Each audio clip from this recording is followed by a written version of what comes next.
Hi there, I wanted to talk about the immune system response or the emergency system we use or have in our body, brain, to react to things, that are so tiny we can't see them. Well, if you have a microscope, obviously we can see them.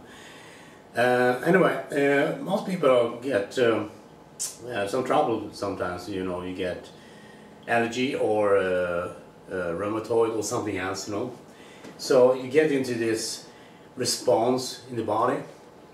There's a lot of confusion in the medical community about how to deal with that. Normally they make a vaccine to treat and prepare your immune system for something that happens if there is an outbreak of, cold in Asia. We want to prepare for the influenza epidemic. The immune system basically works to contain context and to contain what people call balance or homeostasis. It's about, if I do this, we are categorizing into a context where we apply whatever we know. So sometimes people get, So when I'm working with people who have the rheumatoid and all that stuff, I ask them to, how about how this rheumatoid did express itself. Some of them had been rheumatoid for about 20 years. They've been in treatment, basically getting hot oil and some pills to, lessen the response, which is, not so good for them because the body is attacking itself. So I've been working with them and I'm altering the experience so they can, control their own, kind of experience they have. While doing that, you shift the context, and what happens is that the immune system, in simple words, to respond to that kind of problem it did have or attack before. So the system, it works perfectly. The problem is the instruction in the system. Since the immune system just keep maintaining a balance and homeostasis, what happens if you change the context the body's in? What happens then with this kind of balance or homeostasis? And people ask me, well, I don't know. Well, my experience is that if you alter the experience enough for an individual, the immune response also kind of goes along with that. And people know this already. If you're stressed out at your workplace, you're going to get a cold easier. You're going to get the muscle pains and all that stuff is stressed out, you're going to have other things going on, like, I'm stressed out, I don't have enough time to do everything I want to do. So if you teach them, some people go to meditation and yoga, and nowadays it's maybe Pilates or working out in the gym or go for a run or something like that. But hey, to elevate the stress, instead of thinking, what happens if I change my internal state while I'm working, so then when I'm working, I'm, kind of feel relaxed all the time. So then you will have a better support system for whatever's going on in your workplace, in your workload and all that stuff. Because you can only do one thing at a time anyhow, so hey, why not, do that? So, in many ways, when people talk about the immune system and treat it and, find ways to... What happens if you alter the context the immune system works in, right? So if I'm having an allergic response to, for example, let's say roses or grass, which is pretty common out there, grass allergy, right? And the pollen, getting in the nose, so the system creates a response because it's detecting, this kind of, so it's acting out the instruction, right? So if you change the context internally, so you're maintaining your relaxed, state or experience. What happens then when you go out in the pollen field? The response either will not happen or will be significantly less. If it stops altogether, hey, that's good, you don't need to do much more. If it lessens, we know that maintaining your internal state change the stimulus. Either way, both responses then indicates that if you change your internal experience somehow and maintain it in a contextual experience, that the immune system responds differently to the same stimuli it did before.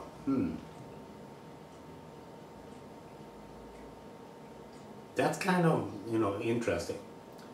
Whereas Mrs. Spock in Star Trek would say fascinating. And we have to ask ourselves, so if this kind of thing I'm doing with my body and my brain, keeping that, and the response from the stimuli I got before is different, something's going on, right? Because the stimuli is still going, the pollen or the grass or the flowers, whatever you're allergic to, will still be the same. That won't change. Our only thing that's going to change is how our immune system responds to that. So in many cases we can indicate that you can actually heal yourself and become not responsive, let's call it not responsive, to the allergen, right? That's kind of cool if you ask me. You have an allergen, you get an asthma attack, whatever it is. Instead you can have the response and don't react to it. That's kind of cool. Now it doesn't mean that, oh, can you do this with everyone? I don't know. I haven't done it with everyone. When people ask, can you do it? We'll see what my response normally is, let's see what we can do. But you have to understand that working with this is about you taking control or charge of your own response and system. So that also had a layer of, self-control. Pay people in pain, if they can control the pain or the response of it, that actually is very effective because the pain is going to be lessened. And I have a case many years ago, back in '97. There was this girl. She had she had to eat an opium-classed drug, and she had to have the doctor sign for it to even get. She couldn't drive a car if she took that. That was her pain. She was having cancer and all that stuff. And she was not happy with it because it lessened her ability to function in the home as a wife and all that stuff. So I ran through her to elicit the effect of that drug on her system. So I helped her to train, or we can call it self-hypnosis, whatever you call it. And when she took the drug itself, if she had an 8 in pain, it went down to a 4. And that's pretty good, right? 10 was unbearable. That was, getting into unconscious, because the pain was so great. Right? So when I helped her do this, her pain went down, when she was doing this without the drug, down to a 2 response. So her own ability to take control of this, what's going on in the body, lessen and lessen the pain, and made it more effective than actually taking the drug. And some people say, why would that happen? Is what she was doing more effective? Well, not necessarily. But the thing here is with the human brain is that when you can take control of the things, you start doing things yourself, you have a sense of, ownership, whatever you call it, and you can have what people call a feedback loop of satisfaction. Oh, I did this. Oh, cool. I built a house. Ooh. Or I get an IKEA manual, or a table, or a box or something like that, and have an instruction manual of oh, it will only take 3 hours to assemble this, and a week later your wife asks you, what's going on? Oh, I have to read the manual. It's too long to read, So it's not that easy sometimes to, even though if you have a manual, like in IKEA. And if you have this kind of sense of, you're taking control over things, and you find yourself, oh, I don't respond to it. Oh, that's kind of cool. And it also has what people call the placebo effect. But the placebo effect is a physical response your body producing to whatever people are testing them on. So if I'm eating, for example, sugar pills, and I can, make so that my body will respond to this sugar pill as a real pill. I have that kind of, you know, skill, train, or whatever you call it, to make that happen. So some people say, well, then you're just fooling yourself. And I say, yes. And that's how the brain works. People go like, what do you mean? Well, the brain, or the body, or the unconscious, if you like, only will do whatever you tell it to do. That's about the free will and all that stuff. And people go, isn't the unconscious mind controlling stuff? No, it's not. Because if you tell the body that this sugar pill is actually a real pill, the body responds as it's a real pill. I mean, you just fooled your own unconscious mind. How smart can it be? Not that smart. But people go in the NLP circle, oh, I will train your unconscious mind to respond, you know, in a proper way when you are entering this, you know, pattern, we will do that, you know. And I go like, what, really? Yes, but if you do this, it doesn't work, I say. What do you mean? If you do this, it doesn't work. And they go, yes, it will. No, it doesn't. And I can show them also. The people in the NLP hate that, by the way. Just so you know it. They hate the idea that whatever they do, it will work. And I can tell them, show them a way of when it doesn't work. This is the same thing with the immune system. It's contextual. When the contextual difference is large enough and you enter new context, it alters your perceptions. And an easy way to do that is to stand on dry land and walk a little bit, and then to go into a swimming pool on a shallow level. It alters your feeling of how you're interacting in the environment differently than you walking. And if you do ice skating, you can do that also. It alters your perception, but it doesn't change anything. It just alters how you perceive the environment to be. That's the kind of feedback we always get. We have all this feedback. It's information about how we interact with our senses and the outside world. This is one reason I teach people Interflow. It's a Scott Saunders system. It's an American, you know. I never met him, never talked to him. But I find the system really good because it teaches you to move your body and increase your level of joint mobility. So your muscles, you know, is not responding in the same pattern. If you're working out in a gym for a long time, everything, you know, becomes pattern in the body. So this is a way to increase, you know, it's like Tai Chi, but only, you know, taking not as long and all that stuff. So you get a health benefit like that.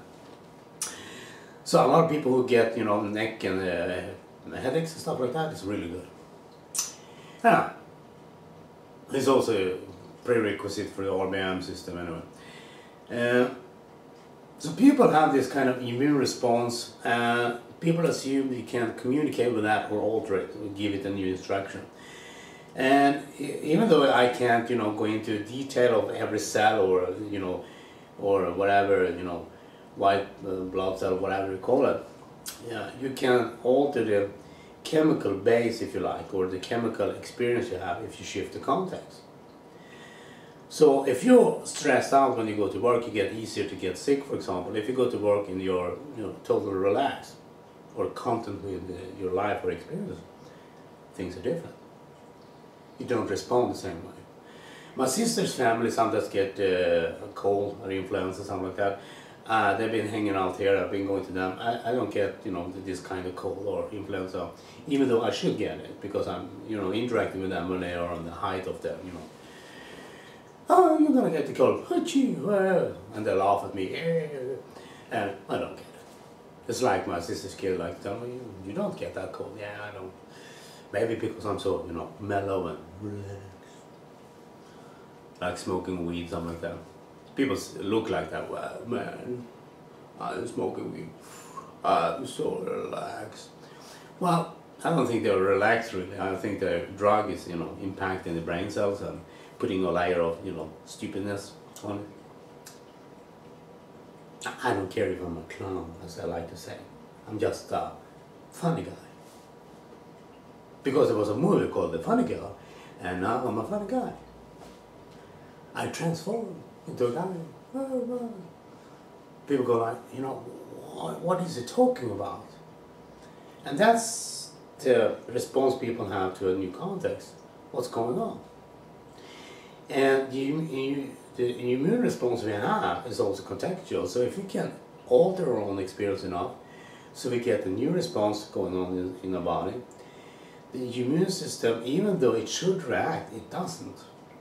And I think that's kind of fascinating and interesting, obviously. And I want to say to people who has rheumatoid or allergy or kind of autoimmune diseases, there's a lot of work there, and the doctors don't know about, or the medical facilities don't know about, we can't do. That I can help you with, or someone else in this kind of field can help you with, to control that a little bit better. It doesn't say that we can cure it or something like that, I don't believe in that. But I think we can make it so it doesn't happen. And for the individual, if that's you in that case, well, that's pretty much a cure for them. Because you don't respond, because you can control. And even if you did respond or do respond, you can just relax, take a pill, and you know, and the next time, you know, you control things a little bit better. And the thing here is that when people have this kind of beliefs about whatever they can do with the brain and all that stuff, I've done things over the years with people, and I have a lot of trouble telling people what I can do because they don't believe you. Like this allergy guy, you know, he had allergy for dogs, you know, he couldn't stand that. So I helped him with that. He wasn't a student in my class at the time. So obviously he was fine. And what did he do? He went out, tested with every dog he could find. I mean, I don't know. This same guy who had a phobia of heights, you know, he was in the church tower in London. He went up and that looked real nice, you know, and he got a height phobia, so he couldn't, you know, go up in high places and stuff like that. Took me 30 seconds, he was fine. No, he couldn't believe that, so he had to go back to London into the church tower to look down to see if he had a phobia. He didn't. But I mean, okay, why do people do things like that? It baffles me. You know, if I'm, you know, do something I feel good about, I don't go out there and try to test it, because I don't need to test it, because if I'm not fine, I will find out. One day I get maybe a response then in the allergy or something like that, and I go, oh, still have it. Oh, okay, I have to do it. And then maybe I can back check and find out this, I did something else. No. I find that kind of fun, but that's how people are, because they can't believe it works.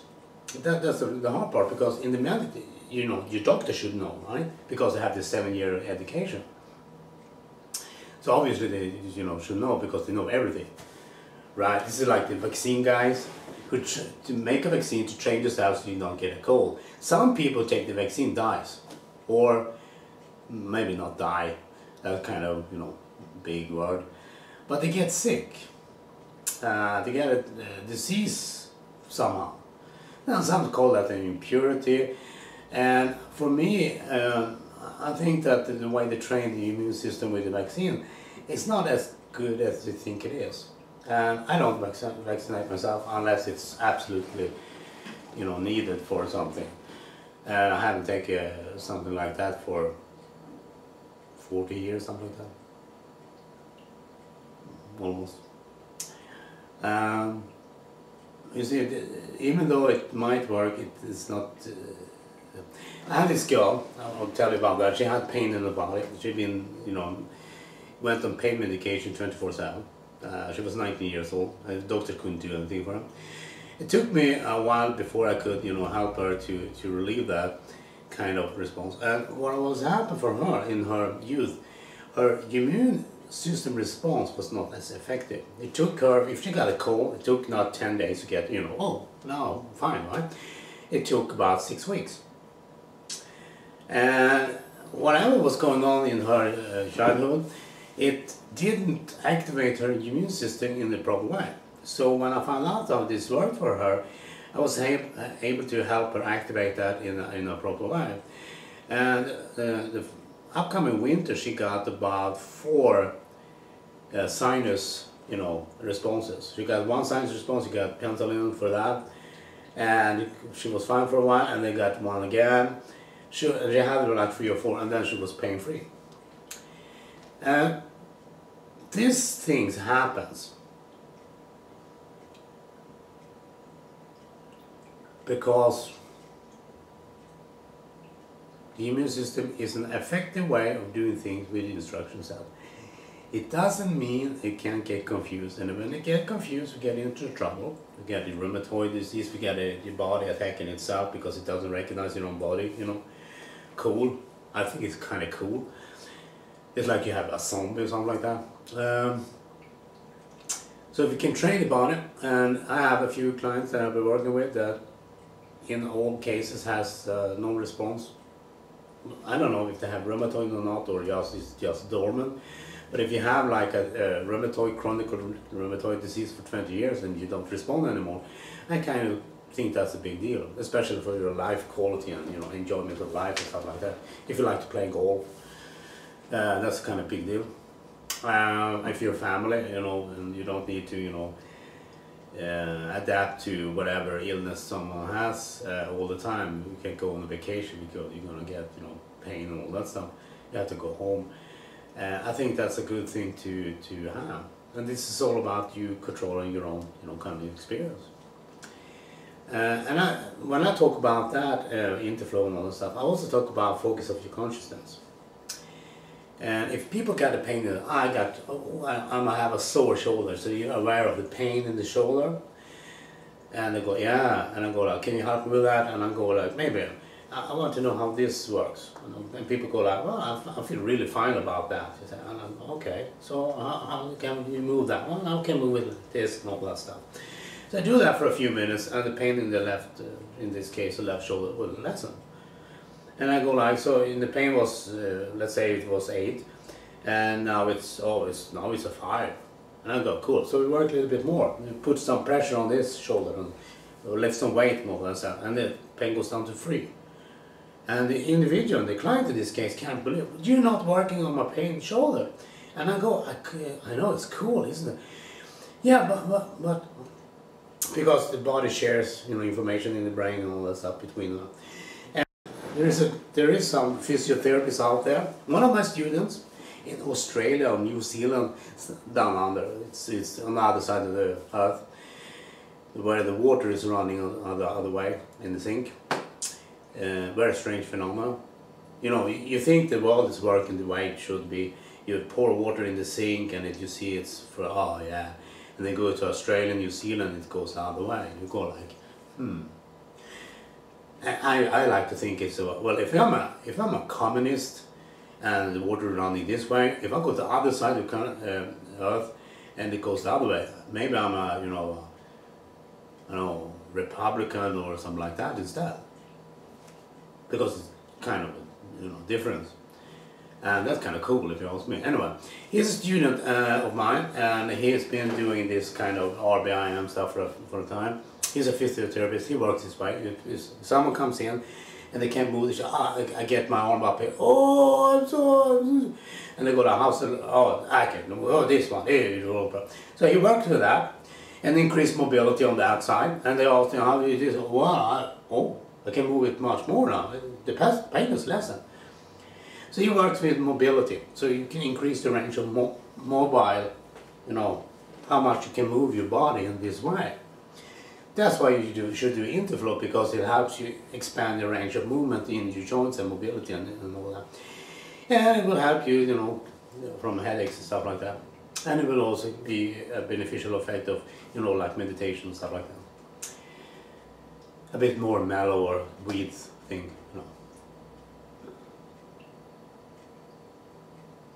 Context makes it work or not. And you have to understand that context is how our brain knows the difference, and if you don't know the difference, this thing they don't tell you, people, like you have 2 sets of images.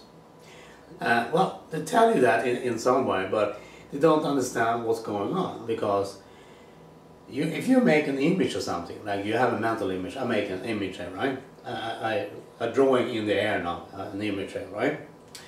And I make that a blue screen, right? This image now is a blue one for me. People go, okay, I can make a blue screen. Okay, cool. It's not a computer metaphor, by the way. Oh, I got a blue screen. No, it's just a blue screen. Oh yeah, I can make a green also, but we keep doing it blue for now. Now, I make that image, right? I know where it is and all that stuff. Now, obviously, it's not as This is red, by the way. Kind of red anyway, depending on who you ask. So if I make this image red instead, and it's obviously it's not as real as this, physical object I'm interacting with. That's why people have problem with the mental images and all that stuff, because you can't see them. If I look in that, I can't see that with my eyes. It doesn't hang in a picture there. So I'm, created some kind of internal representation, as they call it in NLP, right? That's cool. But if you ask another question, how do I know that it's a blue image there? Because I can't see it. And people go, well, maybe you see it there, but you don't see it, or you have a feeling of it or not. Now, the thing here is you have a hierarchy of stuff like that's called, you know it's there, because you created, I created in this case. Oh, yeah. So if I know it's there, that's a kind of different reference than an internal representation now. And if you talk with other people like this, they don't get it. They don't understand that, because they're not trained in that kind of model to answer these kind of questions. And people go, what has this to do with the immune system? Well, it's the same thing. You can't interact with the immune system in a way that you can't. You have to change the context. So if I'm changing my context here to be a different one, the blue image goes away, because it's not there anymore. And that's what happens when people shift context. You go into the kitchen and you're going to make a dinner. You'll go out to the living room and suddenly you forget everything about making dinner, because your husband is, sitting in the sofa with a hand in the dick and all that stuff. And you go like, what are you doing? Oh, I'm watching the sports. And I'm going to make dinner. You couldn't help me. Oh, who cares about that? Well, that's the kind of relationship some people have, and I go like, not going to last. I think it's a good tip anyway. So you have to understand that sometimes when people do things or whatever, it's contextual experience. When you go into new context, you have new information there. When you leave that context, you have other information. Now you can make this a spatial thing, when I walk into the kitchen, all that stuff. You can do a spatial anchoring that people do in NLP on the floor, like Robert Dilts does and all that stuff. But he is missing the point. And so is, John Grinder also, and Richard Bandler, all those other guys. They're missing the point. That's the difference. And when people understand how you know things, how you internally experience, what we can call reality, and how you know the difference, that, in Gregory Bateson's work, will make the difference. And I was talking a lot today about the music, but I will write some. Anyway, I'm not sure if you're going to, enjoy this or think it's more confusing or whatever it is. But if you have any question about the immune system, the work I do about the physiological diseases and stuff like that, and tips for the road and stuff like that, you make a comment on my blog. It will help to get you an answer. If you don't ask the questions, I can't answer or give any kind of response. Or if I do give a response, well, it helps if you ask a question. So keep the questions coming to me so I can answer them so happily. Over and out.